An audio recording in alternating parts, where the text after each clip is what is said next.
हाँ, तो good morning बच्चों। आज हम स्टार्ट करेंगे कौन सा टॉपिक, क्रॉस प्रोडक्ट।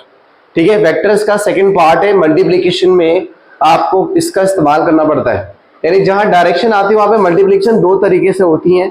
एक होता है डॉट प्रोडक्ट, एक होता है क्रॉस प्रोडक्ट। तो क्रॉस प्रोडक्ट आपके 11th में रोटेशन में भी काम आता है, और अगर आप आगे चैप्टर चले जाओ तो आई थिंक फ्लूइड मैकेनिक्स में भी काम आ जाता है थोड़ा सा, और 12th में भी काम आएगा। तो इट इज वेरी इंपॉर्टेंट। जाओ भाई, खराब कर दो। नहीं ठीक है, चलो तो स्टार्ट करते हैं। फटाफट लिखिएगा क्रॉस प्रोडक्ट।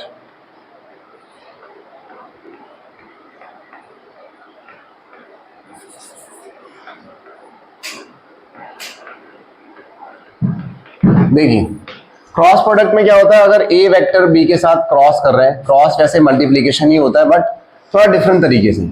ये होगा बच्चों A mod B mod sine theta, और साथ में लगता है एन कैप। एन कैप क्या होता है यहाँ पे, unit vector, normal unit vector. मतलब ए और बी का जो क्रॉस होने वाला है, it will give a vector, है ना। इन दोनों क्रॉस करने के बाद भी हमें क्या मिलने वाला है, वेक्टर। इसीलिए इसका दूसरा नाम क्या होता है, vector product. Cross is the method, और वेक्टर निकल के आता है हमारा, इसलिए इसको हम ऐसा बोलते हैं, दो नाम से बोलते हैं इसको। ठीक है भाई, अच्छा। अब देखो ध्यान से, क्वेश्चन में अगर एंगल दिया हुआ है और ए और बी वेक्टर फॉर्म में दिए तो आराम से लगा सकते हो आप। ठीक, यहां पे एन कैप क्या होगा, डायरेक्शन। तो इसे आप लिख लो normal unit vector, normal unit vector, normal unit vector. अब इस बात को समझना जरा। मान लो कि बेटा ए वेक्टर है आपका, ये ए वेक्टर है और ये आपका बी वेक्टर है। इन दोनों का जो क्रॉस प्रोडक्ट होने वाला है वो ऊपर की तरफ जाएगा, ये सी वेक्टर। मतलब ए और बी में कितना भी एंगल हो, बट दोनों क्रॉस करने के बाद जो सी आने वाला है, it will also a vector which is perpendicular to A as well as B. भाई ए सी जो है वो ए के भी परपेंडिकुलर होने वाला है, और सी जो है आपका बी के भी परपेंडिकुलर होने वाला है। ठीक है, अच्छा इसकी डायरेक्शन कैसे निकालते हैं, direction of resultant vector that is C। भाई C हमारा क्या है, यहां पर रिजल्टेंट वेक्टर है। वो कैसे निकलेगा, दो तरीके हैं। एक तो होता है स्क्रू रूल। स्क्रू रूल मतलब स्क्रू ड्राइवर उठा लाओ और उसको यहां पर रख दो और घुमा दो। कैसे बताता हूं अभी। फिर है right hand palm rule, right hand palm rule. अभी रिसेंटली मैंने 12th वालों को पढ़ाया था, जिसमें मैग्नेट इफेक्ट में दोनों काम आ रहे थे। राइट हैंड पाम रूल, ठीक है। अब देखो जरा एक second, if you take a screw, भाई पेन देना अपना। देखो यहां देखो, अगर आप ए से बी की तरफ क्रॉस कर रहे हैं, एक बार यहां देखो सारे, अगर आप ए से बी की तरफ क्रॉस कर रहे हैं तो ए से चला तो ए से बी की तरफ घुमाने पे कैसे जा रहा है, ये anti clockwise, clockwise, anti clockwise. Anti clockwise घूमने पे आपका जो रिजल्टेंट है कहां आता है, बोर्ड से बाहर की तरफ। ऐसे घुमाओ तो बाहर, और अगर ऐसे घुमाओ तो अंदर। But it will always perpendicular this and this. भाई जो भी सी आएगा ना बेटा, वो परपेंडिकुलर होगा ए और बी के, चाहे ए और बी में कितना भी एंगल हो सकता है 90 भी हो जाए। ठीक, अच्छा दूसरा तरीका होता है right hand palm rule. Right hand palm मतलब अपने राइट हैंड हथेली को निकालो। अगर आप ए पहले लिख चुके हैं, ध्यान सुना, अगर आपने ए लिखा है पहले तो ए पे रखो, राइट हैंड को यहां पे रखा, और ए से घुमाओ बी की तरफ। अंगूठा कहां जा रहा है, बाहर, और उंगलियां कैसे घूम रही है, एंटी क्लॉकवाइज। तो देखो सेम आंसर आ रहा है। अगर आप बी क्रॉस ए कर रहे हो तो बी पे रखो अपनी हथेली को और ए की तरफ घुमा दो, अंगूठा कहां जा रहा है, अंदर। दोनों ही सेम बात बताती हैं, ठीक है, दोनों एकदम सेम रिजल्ट देता है हमको, राइट। तो ये हो गया आपका वेक्टर का नोटेशन, मतलब ये होता है आपका क्रॉस प्रोडक्ट का फॉर्मूला। ये हो गया इसकी डायरेक्शन निकालने का तरीका। अब मैं आपको क्वेश्चन से समझाता हूं कि कैसे होगा ये सॉल्व, ठीक है। तो फटाफट छापो इसको, ठीक।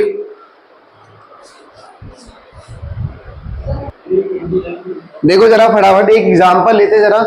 आपने ए और बी वेक्टर ले रखा है, इसका क्रॉस प्रोडक्ट कैसे निकालते हैं।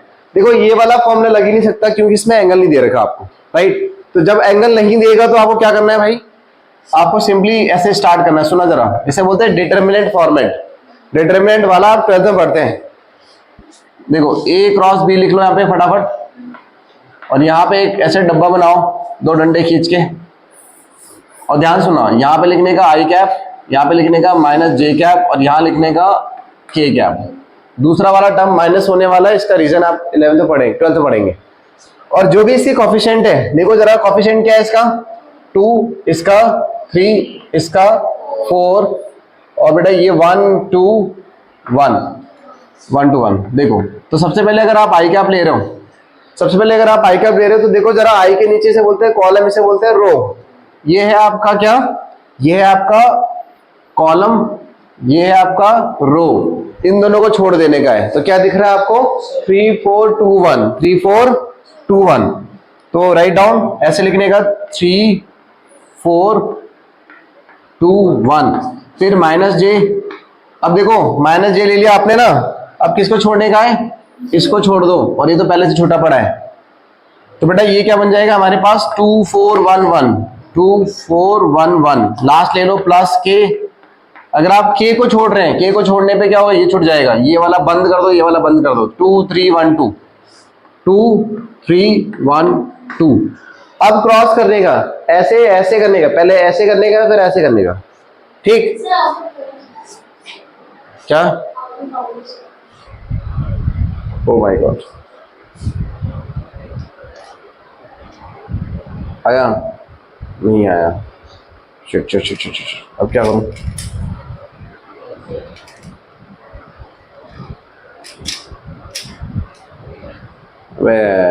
शिट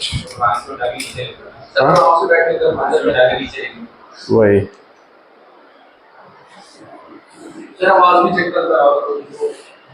हाँ अभी एक चीज चेक करता हूँ, इसको ना थोड़ा सा और आगे करके लिखता हूँ मैं, ये वाला पोर्शन डिलीट कर देंगे। देखो यहाँ पे चल रहा था हमारा, ऐसे करना था, पहले आई कैप फटाफट लिखता हूँ मैं इस बारी 2 4 नहीं, अरे हाँ 3 4 2 1 माइनस जे कैप 2 4 1 1, फिर प्लस के कैप 2 3 1 2। फिर चला गया क्या बाहर, अरे देखो ओके, अब तो क्या जरूरत नहीं पड़ेगी। 3 1 जा 3, इसको 3 इंटू 1 माइनस 4 इंटू 2,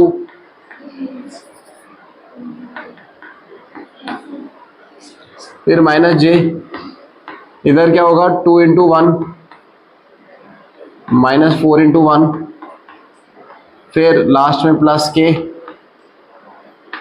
फिर बाहर चला गया, थोड़ा यहाँ लिख रहा, यहाँ लिख रहा हूँ 2 इंटू 2 माइनस 3 इंटू 1। तो फाइनली आपको क्या मिल रहा है, एक वेक्टर मिल रहा है ना। इसलिए इसको देखो क्रॉस तो तरीका हो गया, क्रॉस तरीका हो गया और वेक्टर मिल रहा है, यानी इसलिए दो नाम देते हैं इसको हम लोग। बताओ कितना है आंसर, 3 और 8, 3 माइनस 8 कितना हो गया, -5। अगला बताओ 2 minus 4 minus 2 minus minus plus plus 2j, 2 2 जा 4 माइनस 1 प्लस के। तो अब ये आ गया आपका आंसर। अगर आपको इसका मॉड निकालना है तो फिर वही तरीका है कि इसका नहीं -2 क्यों आएगा बेटा, माइनस माइनस प्लस हो जाएगा ना। तो ये आपका आंसर आ गया इस तरीके से। और इसका मॉड निकालना है तो क्या करेंगे आप,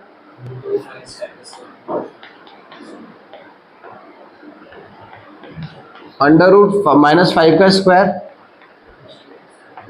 प्लस 2 का स्क्वायर प्लस 1 का स्क्वायर, ये हो गया आपका।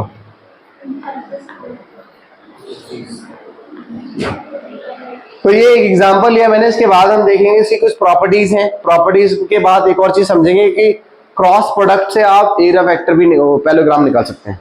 ठीक है, तो फटाफट छाप लो इसको, फिर आगे बढ़ते हैं। देखो आगे बढ़ते हैं, प्रॉपर्टीज के बारे में बात करते हैं। पहली प्रॉपर्टी फटाफट लिखना, पहली प्रॉपर्टी आपकी प्रॉपर्टी नंबर 1।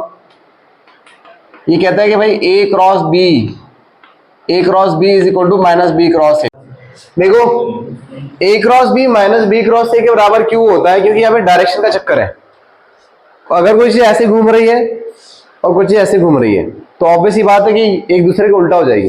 जैसे A dot B equal to B dot ये होता था डॉट प्रोडक्ट में, बट यहाँ नहीं होता, तो इसको हम बोल देते हैं कम्यूटेटिव प्रॉपर्टी। नहीं, क्या ये कम्यूटेटिव होल्ड कर रहा है? नहीं कर रहा, इस बार नहीं बोल सकते क्योंकि माइनस आ गया ना, तो वी कैन नॉट से। तो अब दूसरा देखो फटाफट, प्रॉपर्टी नंबर 2, ये डिस्ट्रीब्यूटिव प्रॉपर्टी भी फॉलो करता है। ए cross B plus C vector को आप ऐसे लिख दीजिए सर, ए क्रॉस बी, ए को डिस्ट्रीब्यूट कर दिया इसके साथ प्लस ए क्रॉस सी, तो ये हो गया डिस्ट्रीब्यूटिव प्रॉपर्टी।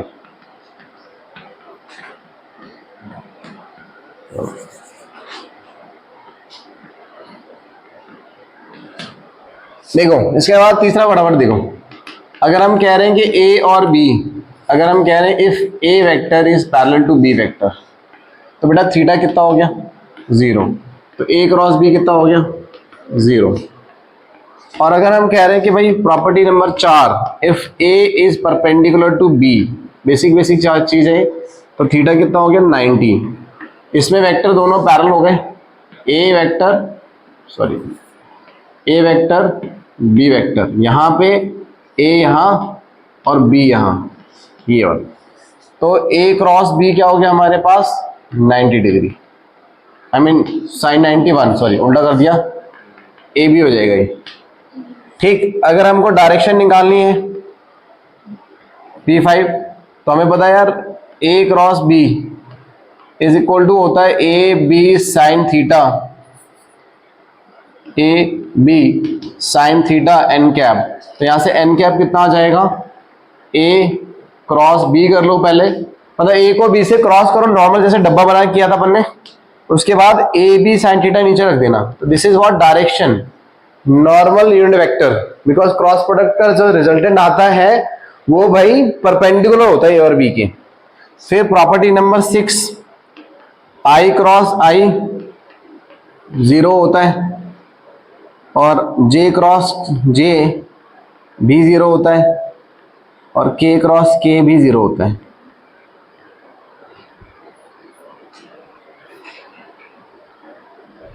सेम का क्रॉस क्या होने वाला है?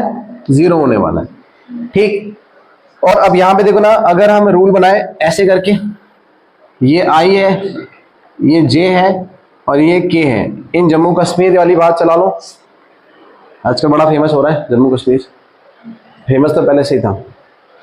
अबे बॉक्सर, हो गया तेरा गेम? जीता हारा वो? चालू हो रहा है आज, अगर वो जीता तो पार्टी देगा सबको, क्योंकि देख लो भाई, है ना, ऑन रिकॉर्डिंग।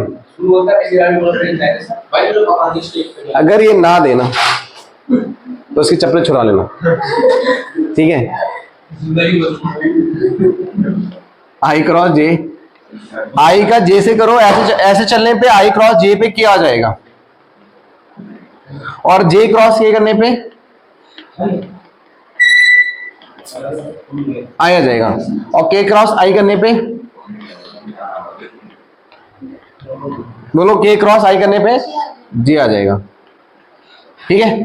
और अगर उल्टा चलते हैं तो माइनस, ऐसे चलेंगे तो आई क्रॉस। देखो मैं यहां से स्टार्ट किया था, मतलब मैंने यहां से स्टार्ट किया था, A cross B equal to minus B cross A है आपका, दिस इज व्हाट प्रॉपर्टी है पहली आपकी। इसे कम्यूटेटिव नहीं बोलेंगे क्योंकि नेगेटिव साइन आ रहा है, कम्यूटेटिव में दोनों बराबर होना चाहिए, है ना, तो कम्यूटेटिव प्रॉपर्टी होल्ड नहीं करता है, राइट? आगे देखो, अगर डिस्ट्रीब्यूटिव प्रॉपर्टी देखो, डिस्ट्रीब्यूटिव सिंपल है, ए क्रॉस बी प्लस सी है आपका, डिस्ट्रीब्यूट हो गया आपको। अगर ए और बी पैरेलल है तो एंगल 0, तो ए क्रॉस बी में ए बी साइन 0 0 होता है। अगर दोनों परपेंडिकुलर है तो भाई ए क्रॉस बी ए बी के बराबर हो जाएगा। फिर हमने बताया कि ए क्रॉस बी में अगर डायरेक्शन निकालनी है आपको, तो डायरेक्शन ऐसे निकालते हैं, एन कैप से निकालते हैं डायरेक्शन ये। और अगर आई क्रॉस आई सेम को क्रॉस करेंगे तो 0 हो जाता है, क्योंकि सेम में एंगल 0 हो जाता है। आई क्रॉस आई मतलब सेम डायरेक्शन, एक्स एक्स, और एंगल दोनों एक ही तरफ जा रहे हैं। साइन 0 क्या होता है? कहाँ है साइन 0? खैर जो भी है, साइन 0 0 होता है। सेम का क्रॉस प्रोडक्ट 0 होता है। और अगर आपको आई क्रॉस जे करना है, यानी 90 डिग्री बन गया, तो आगे वाला चला जाता है। ये तरीका याद करने का, ऐसे ट्रिक बना लो, इन जम्मू कश्मीर, ठीक है? ठीक है भाई, इन जम्मू कश्मीर देखो, आई क्रॉस जे के बराबर है, मेरे पास कोई नहीं है, तो जे क्रॉस के विल बी आई। आई का जे से करो आगे वाला, जे को के करो आगे वाला, और के को आई से करो जे वाला, और उल्टा चलोगे तो माइनस आ जाएगा। ठीक, फिर मैंने बताया आपको कि एरिया ऑफ पैलोग्राम आप क्रॉस प्रोडक्ट से भी निकाल सकते हो। अगर आपको एक वेक्टर ये रहा, ए वेक्टर, एक बी ये रहा, इसको पैलोग्राम की तरह बना लो, इसको आगे खींचो, इसको आगे खींचो, ये इसके बराबर, ये इसके बराबर, ठीक है, पैलोग्राम बन गया। हमें पता है कि एरिया ऑफ पैलोग्राम क्या होता है, बेस इनटू हाइट। इस पैलोग्राम का बेस कितना है, ए वेक्टर का मॉड ए, बी वेक्टर का मॉड बी, तो बेस हो गया ए, और ये हाइट निकालने के लिए मैंने लगाया ट्राइंगल ओपीडी, ओपीडी, तो sine theta is equal to perpendicular upon hypotenuse, this is what perpendicular guys, this is what hypotenuse, तो पीडी कितना आ गया, बी साइन थीटा। सो यहां पुट कर दीजिए आप, A B sine theta will be equal to what, A cross B, यानी mod ले लिया। हमें प्रूफ हो गया कि अगर आप दो वेक्टर का क्रॉस प्रोडक्ट करेंगे तो it will be equal to what, area of parallelogram. और अगर ट्राइंगल निकालना है तो आधा कर दो, बिकॉज हमें पता है कि ट्राइंगल का एरिया पैलोग्राम से हाफ होता है। So these are all properties which are required to solve questions. I hope it is clear to all of you guys. Let us take two questions, two examples, ठीक है। तब तक मैं rap करता हूं इसको, 2 मिनट रुकिए। देखो, आपको अगर दे रखा है ए वेक्टर दिया हुआ है समथिंग, मान लीजिए 2i cap plus 3j cap plus 4k cap, और दूसरा दे रखा है आपको B vector which is i minus alpha j cap plus k cap, और बोला है कि दोनों के दोनों if a is parallel to b, a is parallel to b, अगर a वेक्टर पैरेलल है b के, तो find the value of alpha, find alpha, आपको एल्फा बताना है।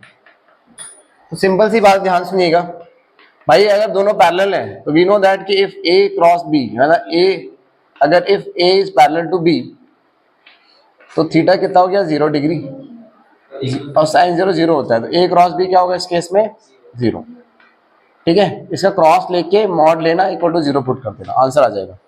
कर लेंगे आप लोग फिर इसको क्रॉस खुद से। क्रॉस करना मैंने पीछे सिखा दिया है, तो आई होप खुद से ट्राई कर लेंगे आप, राइट। एक और क्वेश्चन लेते हैं। हाँ, एक और देखो, बोला है कि एक फोर्स है जो कि 2i cap plus 3j cap plus 4k cap है, इज अप्लाइड हमें क्या हो गया, is applied at a point at one of the end, at one end of a rod,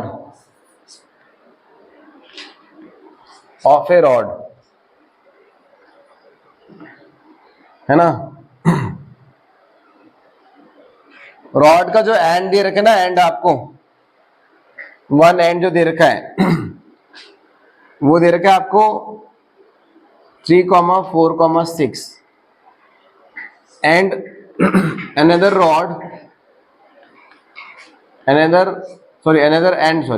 end is at origin। बेटा origin पे तो इसका coordinate क्या हो जाएगा,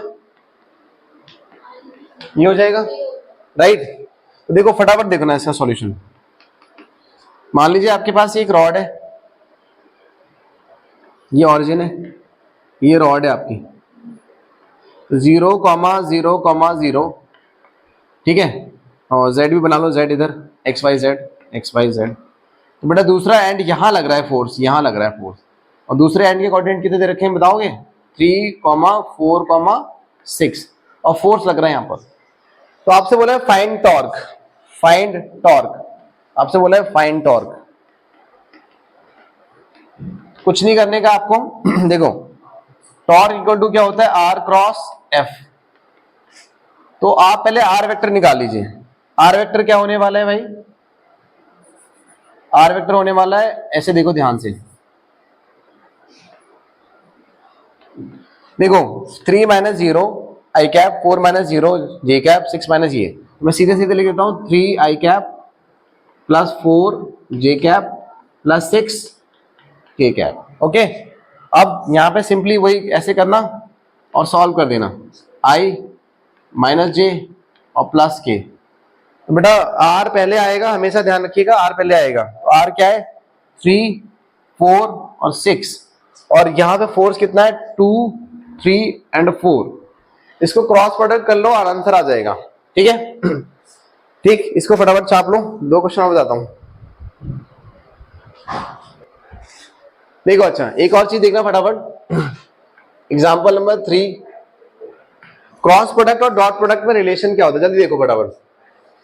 एक तरीके से क्वेश्चन था ये वैसे कि आपको दे रखा था इफ ए क्रॉस बी, सुनो जल्दी से, ए क्रॉस बी दे रखा है आपको 5, ठीक है, या चलो 25 ले लो, और ए दे रखा है आपको, ए का मॉड दे रखा है 3, बी का मॉड दे रखा है आपको 5, और बोला है फाइंड, सुनना जरा गौर से, find A dot B, find A dot B. Cross दे रखा है और पूछा क्या, ये मेंस में आया हुआ इस टाइप का क्वेश्चन, मेडिकल में पूछा है पहले। देखिए फटाफट देखिए, हमको पहले रिलेशन होना चाहिए किसके बीच में, क्रॉस और डॉट के बीच में। तो आपको पता है यार ए क्रॉस बी का जो मॉड होता है वो किसके बराबर होता है, ए बी साइन थीटा के बराबर। डायरेक्शन नहीं लिख रहा है, डायरेक्शन की रिक्वायरमेंट नहीं है। और आपको ये भी पता है कि sir sign square theta plus cos square theta क्या होता है 1। तो यहां से आप साइन थीटा को क्या लिख सकते हो, साइन स्क्वायर थीटा को क्या लिखोगे 1 माइनस, अब ध्यान सुनो, अगर आप यहाँ पे स्क्वायरिंग कर दें, यहाँ पे आप स्क्वायरिंग कर दें ये, तो देखो ए क्रॉस बी का मॉड का स्क्वायर यहाँ पे हो जाएगा A square B square sine square theta. बेटा साइन स्क्वायर थीटा को आप लिख सकते हैं क्या, ए स्क्वायर तो बी स्क्वायर ऐसे रहने देना 1 minus cos square theta, cos square theta ऐसे रख दो। तो बेटा ए क्रॉस बी जो है आपके पास, इट विल बिकम व्हाट भाई, ए मतलब मल्टीप्लाई कर दो उसको, minus A square B square cos square theta, cos square theta. ठीक है अच्छा एक बात बताओ, सिंस मुझे पता है कि सर ए डॉट बी क्या होता है भाई, ए डॉट बी क्या होता है generally, A B cos theta, A B cos theta. आपको दिख रहा है ये ए बी कॉस थीटा का होल स्क्वायर है ये। सो कैन आई से ए क्रॉस बी स्क्वायर चल रहा था भाई यहाँ पर स्क्वायर, ये A square B square, can I write A dot B का होल स्क्वायर। बोलो अब आपको अगर ये रूल पता है, ये तरीका पता है, तो आप डायरेक्टली क्वेश्चन बन सकता है आपका। ठीक है, you can easily put this things right. I hope it is clear. बोलो भाई जल्दी बोलो। एक और चीज होती है कि एरिया ऑफ ट्राइंगल कैसे निकालते हैं, अगर आपको 3 पॉइंट दिए हुए हैं, अगर आपको 3 पॉइंट दिए हुए, ठीक, तो फटाफट देख लो। ये वाला हटा देता हूं मैं जल्दी से, अरे स्क्रीनशॉट नहीं लिया इसका, कोई नहीं चलेगा। देखो जल्दी से देखो, अगर आपको दिया हुआ है एग्जाम्पल नंबर जो भी है 4, कि मान लो आपको एक पॉइंट दे रखा है ए, या तो वेक्टर फॉर्म में देंगे वो लोग या आपको पॉइंट दे देंगे राइट। मान लो कि आपको उन्होंने ना पॉइंट दे दिया 1, 2, 3 और बी दे दिया आपको 2, 3, 4 और सी दे दिया आपको 1, 1, 1। तो कैसे निकालेंगे एरिया ऑफ ट्राइंगल, ध्यान सुना। कभी भी ट्राइंगल निकालते समय एक बात बताओ, सोचो कि 2 साइड एडजेसेंट होती कि नहीं होती, ए वेक्टर और बी वेक्टर, ये क्या हो गया सी वेक्टर। अब गौर से देखो, जो ए वाली लाइन है वो सी से भी कनेक्टेड है और बी से भी कनेक्टेड है, तो एक पॉइंट कॉमन हो गया ना। इसी तरह बी जो है ए से कनेक्टेड है और सी से कनेक्टेड है। तो आपको पहले क्या निकालना पड़ेगा पता है, ए बी निकाल लो, ए बी वेक्टर निकाल लो। वो कैसे निकलेगा 2 माइनस 1, अरे देखो 2 माइनस 1 कितना हो गया 1 आई कैप, 3 माइनस 2 जल्दी बोलो 1 जे कैप, 4 माइनस 3 1 के कैप। इसी तरह आप निकाल लो AC, निकालो AC, क्या निकाल लो AC। कॉमन क्या चल रहा है, अभी कॉमन क्या चल रहा है A, चाहे कॉमन एक को बनाना है, आपको एक को कॉमन बनाना पड़ेगा, चाहे आप A कॉमन बना लो, या तो जैसे मैंने AB लिया, आप लिख लो BA लिख लो, फिर BC लिख लो, या आप CA लिख लो और CB लिख लो। कॉमन होना चाहिए, ठीक है, एक चीज कॉमन होना चाहिए। अब देखो जरा AC, A और C, 1 माइनस 1 कितना हो गया 0। फिर अगला बताओ 2 माइनस 1 या 1 माइनस 2 -1 और 1 माइनस 3 -2। अब इसका कर देना क्रॉस प्रोडक्ट ए ऐसे करके। अगर आप इसका क्रॉस करते हैं और अगर यदि वो 0 आ जाता है तो ट्रायंगल हो गया। क्या हो जाएगा वो? अगर if you are getting 0 then it is a triangle. Question आ जाता है कि बताओ ये ट्रायंगल है कि नहीं। Prove that these all points are making triangle or not। ठीक है, prove that all 3 points forms triangle। समझ में आई बात? तो इस तरीके से लगभग मैंने आपको सारी क्वेश्चन बता दिए हैं और रिलेशन भी बता दिए, आप खुद से कर लीजिएगा आगे। ठीक है, तो सबको समझ में आया होगा। Thank you so much. फिर अगली क्लास में मिलते हैं। कीप वॉचिंग माई चैनल, और कोई डाउट हो आपको तो बता सकते हैं आप मुझे, और अगर आपको लगता है कोई काउंसलिंग की जरूरत है किसी चीज की तो बताइएगा। चलो भाई, बाय बाय।